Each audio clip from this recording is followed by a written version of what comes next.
يا مساء الفل عليكم حبايبي، ازيكم عاملين ايه؟ انا امنيه سامي. لسه اول مره يشوفني ما ينساش يعمل لايك وسبسكرايب عشان يوصلك كل جديد. طبعا انا بقالي فتره بنزل لكم فيديوهات تجهيزات العيد، طبعا كله حادق حادق حادق. طبعا ما لازم نحلي بقى. وتحليه العيد يعني صينيه الرقاق اللي بالسكر، بجد روعه. تحسي كده ان بتاكلي فطيره غرقانه باللبن، بجد حكايه. خليكم معايا عشان نشوف الطريقه بالتفصيل. اول حاجه هنعملها هي الشربات. هنجهزه علشان لازم الشربات يبرد خالص ويبقى الرقاق طالع سخن ننزل عليه الشربات.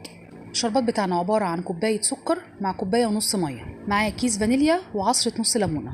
نحطه بقى على البوتاجاز لحد ما يتقل معانا ونسيبه بقى يبرد خالص، ونبدأ بقى نجهز في الرقاق بتاعنا. ونحط حوالي كوباية ونص لبن هنسقي فيها الرقاق. أول حاجة لازم ندهن الصينية بتاعتنا زي ما انتوا شفتوا كده، رشت عليها شوية زيت عشان الرقاق بتاعنا يطلع بسهولة. وهنبدأ نسقي بقى حوالي 4 أو 5 رقاقات وننزل بيهم على الصينية.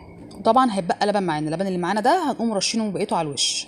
وادهن الصينية بتاعت زمان شايفين كده بشوية سمنة أو زبدة، وبندخله فرن حامي في الرف اللي في النص. ما نشغلش الشوايه عليه ابدا، هو كده كده هيستوي وهيحمر وشه عادي من غير شوايه. او زي ما انتم شايفين كده اخد معايا حوالي نص ساعه، محتاجش خالص اشغله شوايه. او زي ما انتم شايفين كده الشربات بتاعنا في الوقت ده كان بارد خالص، بننزل بيه على الرقاق وهو سخن. وبنجيب كوبايه لبن ساقعه بننزل برضو بيها على وش الرقاق.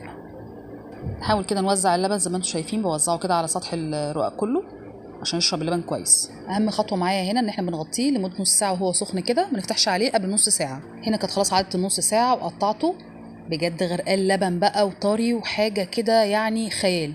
بتاكلي فطيره غرقانه لبن.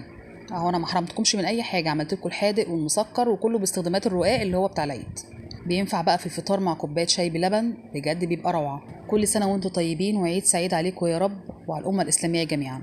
وبكده يكون فيديو النهارده خلص، ويا رب يكون عجبكم. ولو عجبكم ما تنسوش تعملوا لايك لان ده بيفرق معايا جدا، وتشجعوني بكومنتاتكم بقى الحلوه علشان ده اللي بيخليني اتشجع اعمل لكم فيديوهات كتير. واللي لسه ما اشتركش في القناه يا ريت يعمل لي سبسكرايب ويتابعني عشان يوصل له كل جديد.